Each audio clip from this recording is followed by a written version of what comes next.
친구들 안녕. 반갑습니다. 37번째 시간으로 돌아왔어요. 자, 오늘 수업의 주제는 선조 뒤에 광해군, 인조, 효종 때 있었던 일들을 조금 다뤄보도록 하겠습니다. 주요 키워드는 중립외교와 병자호란이 될 것 같아요. 자, 우리가 여태까지 공부한 거 좀 빠르게 한번 정리를 하고 넘어갈게요. 왜냐면은 보통 선조 때 우리가 한번 딱 뭐라 그래야 될까? 조선의 중간이기 때문에 좀 정리 한번 해볼게요. 태정태세 문단세 예성연중 임명선이라고 했을 때 태정태세 문단세는 우리가 조선 정치의 어떠한 체제가 정비되는 과정이에요. 그래서 세조 때 경국대전이 만들어지기 시작했고요. 그리고 뭐 성종 때 가서부터 그 체제가 완성된다. 그래서 우리가 보통 조선 처음 공부를 했을 때 왕들의 업적을 막 쭈루룩 배우는 단계 있잖아요. 그때 보통 성종 때 이 정도 끊기 시작하잖아요. 그죠? 그래서 뭐 태조 이성계부터 뭐 세조나 성종 때까지는 조선의 체제가 정비된다. 뭐 이렇게 생각을 해주시면 될 것 같고요. 그러다가 이제 우리가 본격적으로 조선 정치에 대해서 공부를 했던 게 세조가 이제 단종을 내쫓고 왕이 될 때 도와줬던 사람들을 군구라고 했고요. 이 군구 세력들을 견제하기 위해서 온건파 사대부들의 후손이었던 사림이 등장을 했었죠. 그리고 이 군구와 사림이 싸우는 것이 연산군부터 명종 때까지의 사화라고 얘기를 했습니다. 그리고 이 사화에서 결과적으로는 살인들이 최종적으로 살아남게 되고 살인들이 갈라져서 만든 것이 붕당이다라고 우리가 이야기를 했어요. 자, 이렇게 조선 정치를 조금 우리가 공부를 했었고요. 그 다음에 공부했던 사건이 이제 선조 때 있었던 임진왜란을 우리가 2시간 동안 공부를 한 겁니다. 자, 오늘은 이 임진왜란 이후의 이야기들을 해볼 거예요. 그러니까 왕으로 따지면 태정태세 문단세 예성중 임명선 광인효에 해당하는 내용을 공부를 해보도록 하겠습니다. 자, 광해군 먼저 들어가 보도록 하겠습니다. 자, 이름 먼저 봤을 때 광해군. 맞아요. 연산군처럼 군으로 끝나죠. 여러분이 예측할 수 있을 거예요. 정상적으로 임기를 마치지 못하고 쫓겨났구나. 이렇게 여러분이 예측할 수 있을 겁니다. 그래서 광해군 그 이야기는 조금 뒤에 해보도록 할게요. 자, 선조 다음에 왕으로 즉위했던 광해군이 해야 되는 일들은 무엇이었냐? 쉽게 이야기하자면 전쟁 후에 복구하는 정책을 해야 됐습니다. 자, 임진왜란이 끝나고 조선은 많은 피해를 입었어요. 자, 인구를 보도록 하겠습니다. 인구가 쭉쭉쭉 증가하고 있다가 임진왜란을 계기로 인구가 엄청나게 감소하는 것들 확인을 할 수 있겠죠. 토지는 어땠느냐? 임진왜란 이전의 토지에서 이후에는 강작 가능한 토지들이 상당히 줄어들었던 거 여러분들이 확인을 할 수 있습니다. 그리고 이 피해는 조선 말기까지 회복을 하지 못해요. 그러니까 되돌릴 수 없을 정도의 피해를 임진왜란 때 조선이 입었다 이렇게 여러분들 생각을 해주면 좋겠습니다. 그러한 피해를 광해군은 어떻게 하겠어요? 이제 복구를 해 나가야겠죠. 자, 토지 다시 개간합니다. 당연한 이야기고요. 토지 대장. 지금 토지가 너무나 많은 피해를 입었기 때문에 원래 기존에 갖고 있는 토지 대장이 제대로 된 역할을 할 수가 없습니다. 어느 땅에 어느 정도의 토지가 경작 가능하며 어느 정도로 경작을 할 수 있는지 뭐 이런 내용들을 정리한 토지 대장 당연히 가능해야 될 거고요. 호적, 사람들이 워낙 많이 죽고 또 이동하고 했잖아요. 그래서 어느 동네에 누가 얼마큼 살고 있는지 호적 역시 다시 정비를 해야 합니다. 그래야지 세금을 걷거나 할 수 있겠죠. 선곡과 무기 당연히 수리를 해야 할 것이고요. 전쟁 때 피해를 입은 많은 백성들 있잖아요. 그런 사람들을 뭐 치료하기 위해서 허준의 동의보감 굉장히 유명하죠. 허준의 동의보감이 편찬된 것 역시 광해군 때다 이렇게 얘기를 할 수 있겠습니다. 자, 그래서 여러 가지 광해군의 전후 복구 정책을 알아보았고요. 근데 사실 우리가 광해군 하면은 전후 복구 정책보다 더욱더 중요하게 바라봐야 할 것은 광해군의 외교 정책입니다. 광해군의 외교 정책을 쉽게 이야기하자면 중립 외교다 이렇게 여러분이 얘기할 수 있는데 중립 외교는 별표 쳐도 좋습니다. 자, 당시 조선을 둘러싼 국제 정세를 좀 살펴보도록 하겠습니다. 1598년에 임진왜란이 끝나고 20년 정도 안 돼서 1616년에 여진족들이 후금을 건국을 하게 됩니다. 그리고 이 후금은 계속해서 명나라 쪽을 압박하게 되는데요. 명나라에서 조선에 지원병을 요청합니다. 스스로는 막을 힘이 없었던 거예요. 우리가 임진왜란 때 너희들 도와줬으니까 이번에는 너희도 우리를 도와서 같이 후금을 막아보자 라고 이야기를 합니다. 사실 명분론적으로 따졌을 때 조선은 누구를 도와줘야 됩니까? 명나라 도와줘야 되죠. 명나라가 우리 임진왜란 때 안 망하게 도와줬으니까요. 그런데 당시 형세를 보아건대 후금은 떠오르는 태양이고 명나라는 지는 태양이었습니다. 그래서 당시 조선의 왕이었던 광해군 입장에서는 이거 무턱대고 명나라 편만 들다가는 만약에 나중에 일이 잘못되었을 때 뒷날을 도모하기가 어렵다라고 판단을 했던 거예요. 그래서 무엇이라고 얘기하냐? 당시에 명나라를 도우는 지원병으로 파견되었던 강홍립이라고 하는 장군에게 네가 형세를 보아서 앞으로 어떻게 할 건지 잘 정해서 판단해라. 명나라를 당연히 도와주되 너무 명나라를 열심히 도와서 후금과 원수의 관계에 들 정도로 명나라를 돕지는 말아라. 후금과의 관계를 살짝 열어놓는 제스처를 취해라. 이런 식의 명령을 몰래 강홍립에게 내리게 됩니다. 자, 조선과 명나라의 연합군은 예상했던 것처럼 후금에게 패배를 하게 되고요. 강홍립은 후금에게 투항을 하게 되죠. 자, 여기서 우리가 얘기를 하는 거죠. 명나라랑 후금 사이에서 어느 쪽 한쪽을 명확하게 선택하는 것이 아니라 당시 정세를 살피면서 우리가 이쪽 편을 들어야 될까 저쪽 편을 들어야 될까 저울질하면서 고민하는 외교. 그래서 우리는 이걸 뭐라고 부른다? 명나라와 후금 사이에 중립을 지켰다 그래서 중립 외교다. 이렇게 부를 수 있을 것 같아요. 자, 그런데 이 중립 외교가 여러분이 21세기적인 관점에서 생각하면은 뭐 중립 외교 당연하지. 국가를 위해서라면은 외교 정책은 굉장히 긴밀하게 해야 되는 거니까 이렇게 생각할 수 있겠지만 당시 조선의 상황에서는 이 중립 외교라는 것이 정치적인 공격을 당하게 됩니다. 자, 그 이야기를 조금 이따 알아보도록 하겠습니다. 자, 광해군의 상황을 조금 더 잘 알아보려면 당시에 정치가 굴러가는 모습을 조금 알아야 돼요. 자, 광해군 당시에 권력을 장악했던 분당은 북인 세력들입니다. 북인은 사림이 동인과 서인으로 갈리고 동인이 다시 남인과 북인으로 갈렸어요. 그중에 북인들이 권력을 장악을 했습니다. 상대적으로 권력을 잡지 못하고 있었던 서인 세력들은 권력을 잡기 위해서 광해군과 북인을 몰아내고자 하는 생각을 갖고 있었어요. 자, 그 이야기를 한번 해보도록 합시다. 자, 우리가 선조, 임진왜란 중에 선조는 광해군을 세자로 책봉을 하게 됩니다. 위기 상황이었으니까 빠르게 후계자를 골라야 되는 거예요. 만약에 전쟁 중에 자기가 죽거나 하면은 세자가 왕위에 올라야 되니까요. 자, 그런데 이 광해군이라고 세자 책봉된 광해군은 사실 왕후였던 박씨의 아들이 아닙니다. 후궁. 광해군에 여러 명의 후궁이 있어요. 그중에 후궁 김씨의 소생이에요. 그런데 일단 전쟁 중이고 왕후의 아들이 없다 보니까 임시적으로 광해군을 세자에 책봉을 한 거예요. 그리고 또 광해군이 비록 후궁의 아들이지만 세자 노릇을 잘했습니다. 임진왜란 중에 선조가 도망가 있는 사이에 여러 지역을 돌면서 민심을 안정시켰고 백성들과 군인들을 하나로 모으는데 큰 역할을 했어요. 그래서 잘 굴러갔습니다. 그런데 문제는 임진왜란이 끝나고 나서예요. 자, 임진왜란이 끝나고 나서 왕후 박씨가 결국에 아들을 생산하지 못하고 사망을 하게 됩니다. 자, 보통 이럴 때 그냥 후궁이었던 김씨를 왕으로 올려주면 되는데 선조가 기존의 후궁들 중에 왕을 올리는 것이 아니라 새롭게 김씨라고 하는 여인과 결혼을 하게 되고요. 이 사람을 정식 왕비인 왕으로 임명을 하게 됩니다. 여기서부터 꼬이는 거예요. 이때 선조의 나이가 51세고 임목왕, 그러니까 새로 맞이한 왕비의 나이가 19살이에요. 엄청난 연상연하 커플이죠. 그죠? 자, 무튼 선조는 이 새로 결혼한 이 왕후가 너무 좋았나 봐요. 그래서 실록에 따르면은 막 선조가 정치는 열심히 돌보지 않고 왕비와 되게 데이트를 많이 했다. 뭐 이러한 기록들이 많이 남아있거나 합니다. 자, 무튼 이 임목왕후 19살이니까 굉장히 건강하겠죠. 자, 이 임목왕후가 아들을 낳게 되니 그것이 바로 영창대군입니다. 이때 이미 세자였던 광해군이 나이가 28살이에요. 조선시대 28살이면 지금의 28살 개념이 아니에요. 완전 장성에서 한 명의 진짜 어엿한 어른인 상황입니다. 아들, 예, 있죠, 당연히. 예, 그런 뻘입니다. 그런데 이제 정식 왕비의 아들인 영창대군이 태어난 거예요. 그러니까 광해군 입장에서, 세자인 광해군 입장에서는 살짝 뭔가 애매한 상황이 찾아온 거죠. 광해군 입장에서는 다행이라고 해야 될까요? 영창대군이 3살 때 선조가 사망을 하게 되고요. 뭐 3살짜리한테 왕위를 물려줄 수는 없잖아요. 그죠? 그리고 정식 세자로 이미 책봉된 광해군이 있으니까.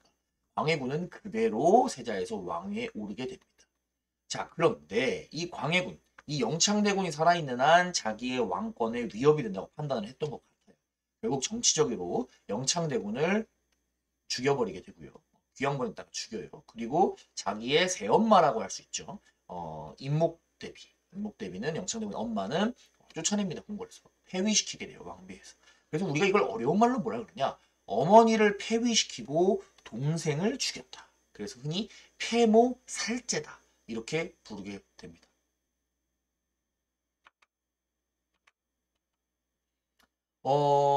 결국에 서인은 광해군의 이러한 움직임, 해모살제와 중립외교를 구실로 삼아서 광해군과 북인 세력들을 몰아내고 쫓아내고 인조를 새로운 왕으로 추대하게 되는 인조 반정을 일으킵니다.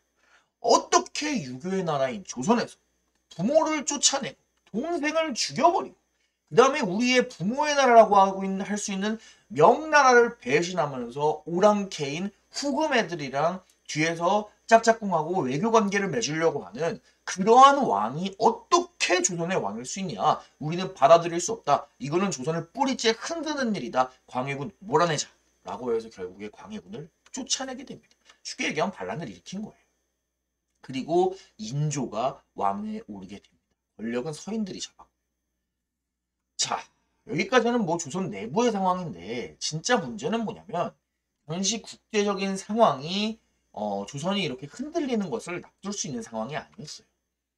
자, 후금에서는 여러분 세계사 시간에 들어봤을 겁니다.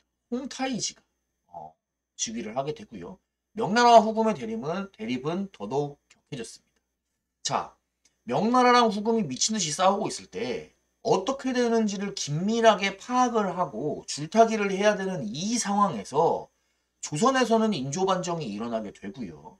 결국에 인조라고 하는 사람은 광해군의 중립 외교를 비판하면서 왕위에 올랐던 사람이기 때문에 취할 수 있는 외교적인 노선이 하나밖에 없습니다. 어디랑 친하게 지내는 거, 명나라랑 친하게 지내는 거, 그리고 후금은 배척하는 거. 우리는 이 서인과 인조 정권의 외교 정책을 뭐라고 부를 거냐? 어려운 말로 친명, 명나라와 친하게 지내고 배금, 후금을 배척한다 라고 얘기를 할 수 있을 것 같습니다. 조선은 이제 선택을 하게 된 거예요. 우리는 명나라에 붙어서 후금이랑 끝까지 가겠다. 너네랑 친할 생각 없다. 이런 식으로 되게 돼버리는 겁니다. 외교적인 선택권이 굉장히 줄어드는 거예요. 자, 당시는 굉장히 국방상으로 중요한 상황이었습니다. 그런데 또 조선에서 똥볼을 차는 일이 나타나게 돼요. 무슨 일이 발생을 했냐? 조선에서 이괄해난이라고 하는 반란이 발생을 합니다. 자, 이괄이라고 하는 사람은 인조 반정 때 원래 인조가 왕되게 도와준 사람이에요. 군대를 이끌고 와서 인조를 왕위에 앉혀준 사람입니다. 그런데 이후에 공신을 책봉하는 과정에서 이괄이 자기가 1등급 공신이 되어야 된다고 생각을 했는데 1등급이 아니라 2등급 공신이 된 거예요. 그래가지고 이제 그것에 불만을 갖고 반란을 일으켰습니다. 뭐 하고 있는 건지 잘 모르겠네요. 그죠? 자, 물론 반란은 한때 이괄이 한양을 점령할 정도로 굉장히 잘 나갔지만 뭐 결과적으로는 도망갔던 인조가 다시 백해서 이괄을 물리칩니다. 그리고 반란을 진압을 해요. 이렇게 보면 그냥 단순 이벤트라고 생각을 할 수도 있겠지만 사실 이 과정에서 북쪽에 있던 이괄군이 내려오면서 싸웠고 이 지역에서 다시 관군이 뭐 공격을 하고 이런 과정에서 조선의 북쪽의 방어 라인이 그냥 붕괴되었다 이렇게 생각을 하면 좋을 것 같아요. 국방상의 공백이 발생합니다. 이제 만약에 북쪽에서 후금이 쳐들어온다 이렇게 되면 막기가 어려운 상황이다 이렇게 생각을 할 수 있을 것 같습니다. 사실 이괄의 난이 왜 일어났는지에 대해서는 이야기가 조금 많아요. 뭐 진짜로 이괄이라고 하는 사람이 단순히 뭐 공신책봉에 불만을 갖고 이렇게 곤란스러운 상황에서 인조를 공격을 했냐. 뭐 이런 부분에 대해서는 사실 다양한 이야기들이 많은데 중학교 수준에서는 교과서에서 설명하는 대로 그냥 이괄이 불만을 가져서 반란을 일으키고 이것이 조선의 방어체계를 흔들었다. 이 정도로만 그냥 이해를 하면 좋을 것 같습니다. 자, 1627년 결국에 후금은 나체제를 안정시킨 다음에 조선을 침공하게 됩니다. 이것이 후금의 1차 침입인 정묘호란이라고 얘기를 할 수 있을 것 같아요. 후금은 명나라와 진짜 대대적인 싸움을 하기 전에 그 후방에 있는 조선을 먼저 침공을 함으로써 조선이 다시는 명나라와 힘을 합쳐서 자기를 합동 공격하지 못하게 하기 위한 선제적인 공격 방법으로 조선을 침공을 한 겁니다. 자, 청나라 군대가 빠르게 내려오기 시작하자 인조는 어떻게 합니까? 인조는 일단 강화도로 도망갑니다. 자, 강화도가 어떤 곳이에요? 고려시대 때도 몽골이 쳐들어왔을 때 최씨 무신 정권이 도망갔던 곳이죠. 그리고 전 세계에 있는 모든 나라들이 몽골의 말발굽 아래에서 항복을 하고 있을 때 고려는 강화도에서 진짜 미친 듯한 방어를 해가지고 60년 동안 항복 안 하고 버티죠. 강화도로 도망가면 사실 그 북쪽에 있는 민족들 입장에서는 항복시키기가 어려운 거예요. 자, 그래서 일단 인조가 강화도로 도망가는데 첫째 성공을 하고요. 둘째, 얘네들이 쳐들어왔을 때 의병들이 또다시 활약을 합니다. 예. 그래서 여러 지역에서 의병들이 나와서 아래로 남하하는 청나라군, 후금군을 계속 공격을 했고요. 그 다음에 또 후금 입장에서는 명나라와의 전쟁에 집중을 해야 되는 상황이었기 때문에 정명호란 쳐들어왔을 때 뭔가 한 번에 조선을 제압하거나 아니면 조선을 완전히 자기네 땅으로 만들거나 뭐 그럴 생각은 아니었던 거예요. 그 다음에 전쟁의 상황이 후금 입장에서 좋게 흘러가지 않았기 때문에 사실 정명호란은 조금 조기에 종료되었다. 이렇게 얘기를 할 수 있을 것 같아요. 단 후금이 조선한테 요구했던 것이 있는데 그것이 무엇이냐? 우리가 군대를 빼주는 대신에 조선과 후금 형제관계 맺자. 이렇게 주장을 합니다. 조선, 너네가 명나라랑 친한 거 알겠어. 너네가 명나라랑 끈끈한 관계인 거 알겠어. 그 관계는 우리가 인정을 해줄게. 단 우리랑도 형제관계를 맺어서 앞으로 만약에 명나라와 우리 사이에 무슨 일이 일어났을 때 너랑 우리 형제기 때문에 우리를 공격하지는 마. 이러한 요구를 하게 되는 겁니다. 뭐 후금 입장에서는 결국에 진짜 상대해야 되는 건 명나라니까 이렇게 후방을 안정화시켰다는 데서 조선을 다 점령하지는 못했지만 나름의 성과를 거뒀다고 할 수 있겠죠. 조선도 일단 1차적으로 뭐 후금과 전면전을 할 수는 없으니까 군대를 빼준다고 하니까 당시엔 다행이었던 상황이고요. 자, 근데 문제는 이 정묘호란 이후의 상황입니다. 조선이 이후에 어떻게 대처를 했냐. 조선에서는 크게 입장이 주전론과 주화론으로 대신들의 입장이 갈리게 됩니다. 자, 주화론은 주장하는 거예요. 뭐 화의, 화친, 평화. 그러니까 후금과 어떻게 해서든지 간에 평화롭게 지낼 수 있는 방법을 좀 고민을 해보자. 우리가 얘네들이랑 외교 관계를 맺고 어떻게 해서든지 전쟁을 막아보자 라고 주장하는 사람들이 주화론입니다. 반대로 주전론은 다른 이름으로는 척화, 화의를 배척한다. 주전, 전쟁을 주장한다. 라고 이렇게 요약을 할 수 있을 것 같은데요. 당시의 입장을 한번 좀 분석을 해보도록 합시다. 자, 주화론자들은 얘기를 하겠죠. 후금이 심상치가 않다. 이거 또 쳐들어올 수도 있다. 외교 노선을 우리가 바꿔야 된다. 언제까지 명나라 하나만 보고 있을 수는 없다. 좀 다양한 외교 관계를 모색해보는 게 어떨까? 주전론은 주장을 합니다. 명나라는 부모의 나라고 만주족들은 오랑캐다. 너는 임진왜란 때의 은혜, 명나라가 우리를 도와준 은혜를 다 잊었냐? 그럼 주화론은 얘기를 하겠죠. 너야말로 정묘호란 잊었냐? 만약에 후금이 다시 한번 쳐들어오면 우리 막을 수 있는 방법이 없다. 주전론은 이야기를 하겠죠. 북쪽의 방어를 우리가 철저하게 하고 명나라랑 힘을 합쳐서 조명연합군이 일본에 대항했던 것처럼 후금을 막으면 된다. 그럼 주화론은 또 반박을 할 겁니다. 지금 조선에서는 이괄의 난으로 북방 지역의 병력들이 다 삭제가 되었고 명나라 또한 농민 반란이 일어나서 난리가 났다. 내부적으로 혼란스러운 상황이다. 조선이 현재 상황에서 후금과 싸우는 것은 현실적으로 불가능하다. 정신 좀 차려라. 이렇게 얘기를 할 겁니다. 그럼 주전론은 얘기를 하겠죠.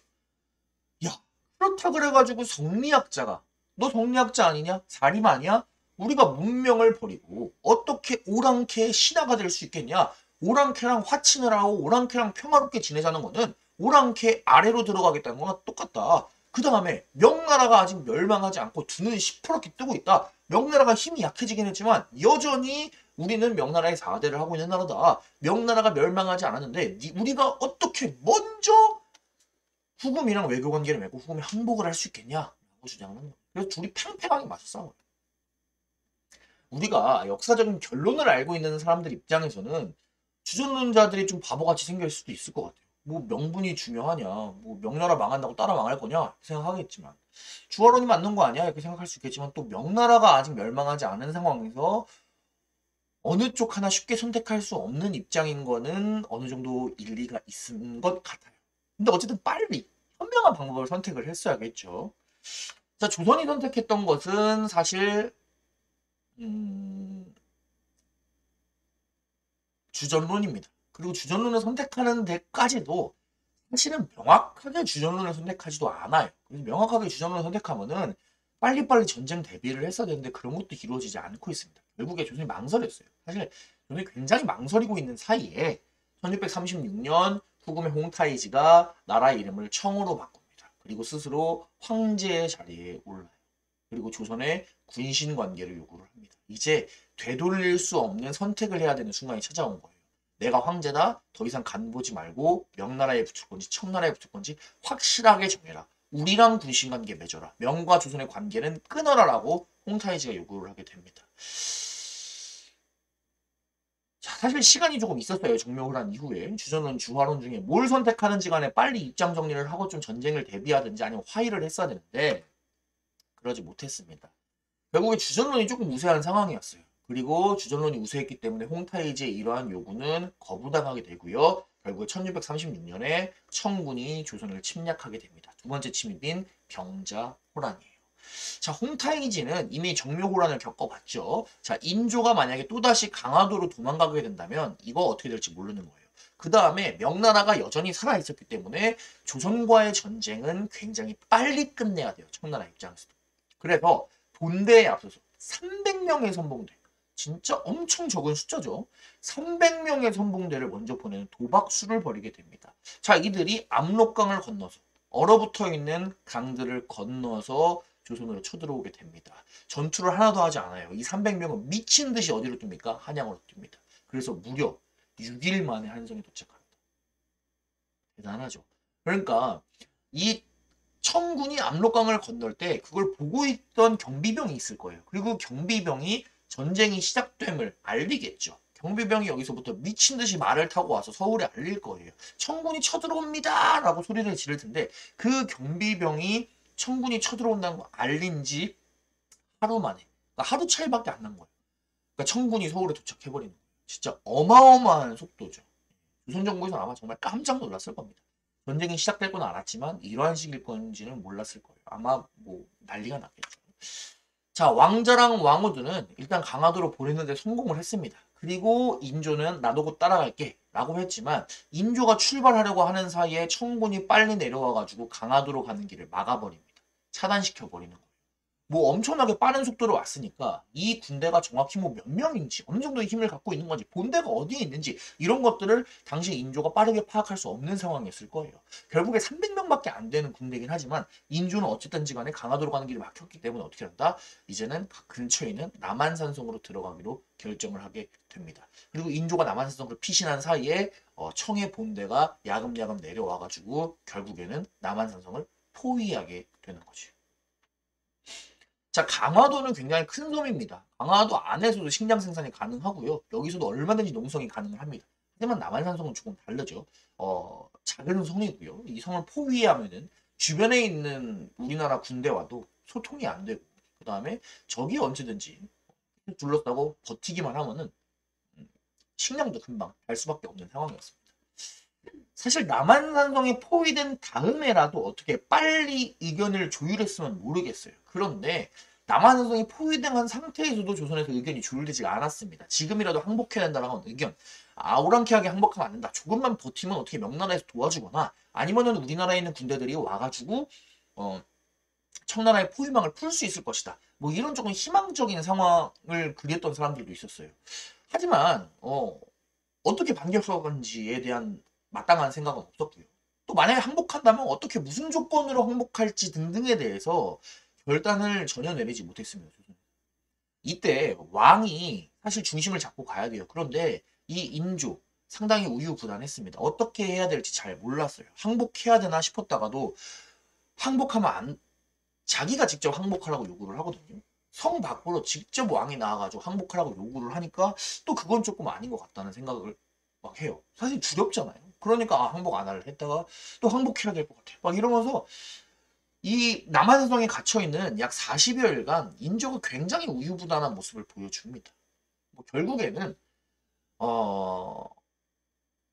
강화도에 있던 세자와 왕비가 청군에게 사로잡혔다는 소식을 인조가 전해 듣게 됩니다. 그리고 또 홍타이지가 직접 남한산성 바로 앞에까지 옵니다.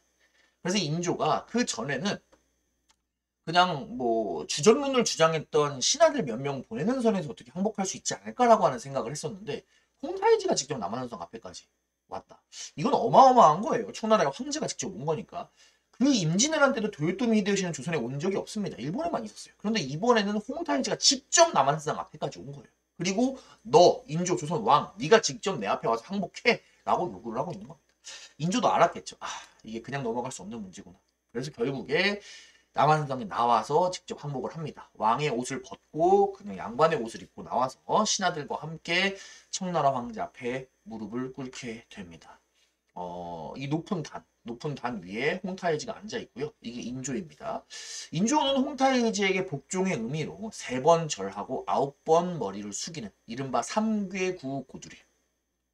그러니까 이제 청나라의 의식인 거예요. 청나라 무슨 뭐 항복 의식은 아니고 그냥 청나라에서 황제에게 하는 의식인데 이 의식을 한다는 것 자체가 내가 너를 황제로 모신다라고 하는 거다 보니까 당연히 이제 명나라의 군신 관계는 끝나게 되고 앞으로는 청나라를 황제로 모신다고 하는 항복의 절차가 될 수밖에 없는 거죠. 그리고 이거 오랑캐에게 9번 머리를 숙이고 3번 절을 하게 되는 이러한 굴욕적인 상황을 우린 뭐라고 부르게 된다? 삼전도의 굴욕이다 라고 부릅니다. 당시에 이 이벤트가 벌어졌던 것이 남한산성 아래에 그러니까 송파구에 있는 삼전도 지금의 이제 삼전동 인근이죠. 석촌호수 근처요. 그 삼전도에서 벌어졌다고 해서 삼전도의 굴욕이다. 이렇게 얘기를 하게 됩니다. 그리고 이 삼전도의 굴욕으로 청나라에 항복을 하게 됨으로써 조선은 명나라와의 관계를 끊게 되고요. 청나라와 군신 관계를 맺게 됩니다. 수많은 사람들이 청나라의 인질로 잡혀갔고요. 조선의 두 왕자 우연세자와 복림대군 역시 인질로 잡혀가게 됩니다. 안타까운 이야기죠. 지금도 이제 옛 삼전도 근처인 석촌호수에 가게 되면 지금도 조선의 항복을 기념하는 삼전도비가 서 있습니다. 한자 몽골말 만주족의 말로 홍타이지가 얼마나 대단한 사람인지 조선이 앞으로 어떻게 항복을 할 건지 뭐 그러한 내용들을 이제 써놓은 비석이에요. 상당히 굴욕적이라고 할 수 있죠. 사실 이제 청나라가 멸망하고 나서 이 비석은 조선 사람들이 이 비석을 없앴다가 나중에 이제 우리가 다시 이 아픈 역사도 우리가 역사로서 좀 기억을 해야 된다라고 해서 지금은 보호각까지 세워가지고 잘 보존을 하고 있죠. 그래서 여러분들 가까우니까 한번 삼전도변에 가가지고 한번 느껴보면 좋을 것 같습니다.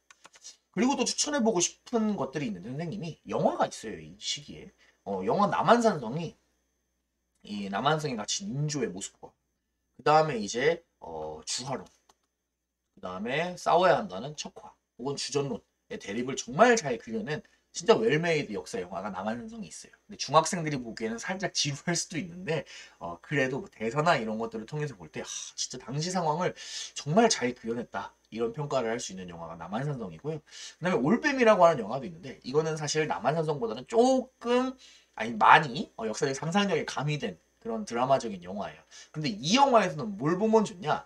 유해진 배우가 인조로 나와요. 그런데 이 인조라고 하는 사람이 얼마나 우유부단하고 얼마나 자기의 권력만을 제일 우선시하는지 나라가 어디로 흘러가는 것이 아니라 자기의 권력에 정말 미쳐서 이 사람이 어디까지 할 수 있는지 그런 부분을 영화적으로 되게 잘 표현을 하는 영화거든요. 그래서 역사적 팩트와는 조금 별개로 역사적인 상상력이 가미된 영화를 좀 보고 싶다. 그럼 올빼미라고 하는 영화도 선생님 추천을 한번 해보도록 하겠습니다.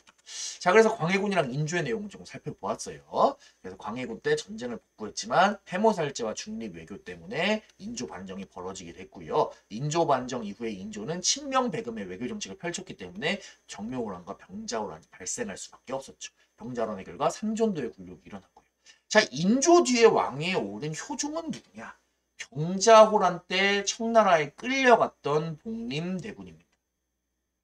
자, 청나라에 끌려갔던 왕자는 2명이 있었어요. 첫째 왕자는 소현세자고 둘째 왕자가 복림대군인데 첫째 왕자였던 소현세자는 조선으로 돌아온 지 얼마 안 돼서 사망하게 돼요. 그리고 그래서 둘째 아들이었던 복림대군이 이제 왕위에 오르게 됩니다. 자, 이 복림대군은 그러니까 효종이죠. 효종은 청나라에 대한 복수심이 있었어요. 그리고 또다시 정치적인 안정을 꾀하기 위해서 정치적인 어떠한 목소리를 내기 위해서 북벌 운동을 실시합니다. 북쪽, 우리나라 북쪽을 정벌하겠다. 즉 어디다? 청나라를 언젠가 내가 정벌하겠다. 라고 하는 정치적인 입장을 취하게 되고 정치적 운동을 하게 됩니다. 우린 그것을 북벌 운동이라고 부를 거예요. 그래서 조총부대를 양성을 하고요. 군사력을 강화시킵니다. 왜? 언젠가 청나라를 정벌할 거니까. 근데 사실 현실적으로 청나라가 이미 중국을 다 차지하고 났기 때문에 현실적으로 북벌이라고 하는 것은 불가능했고 다만 좀 지배층들의 청나라에게 공격을 당하고 많이 위신이 상해져 있는 조선의 지배층들의 정치적인 그런 움직임이라고 해야 될까요? 현실적인 상황은 아니었다. 이렇게 생각할 수 있을 것 같아요. 조선이 만들었던 이 조총부대 그럼 어떻게 됐을까요? 사실 재밌는 게 이 효종 때 만든 조총부대가 청나라랑 러시아 사이에서 분쟁이 발생했을 때 청나라를 도와주느라고 파견이 됩니다.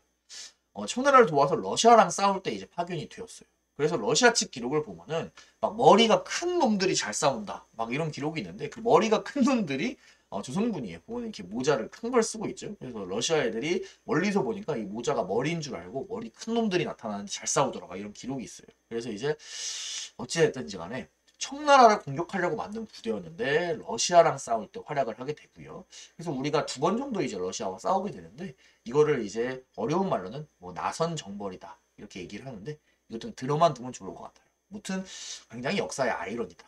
뭐 이렇게 얘기를 할 수 있겠네요.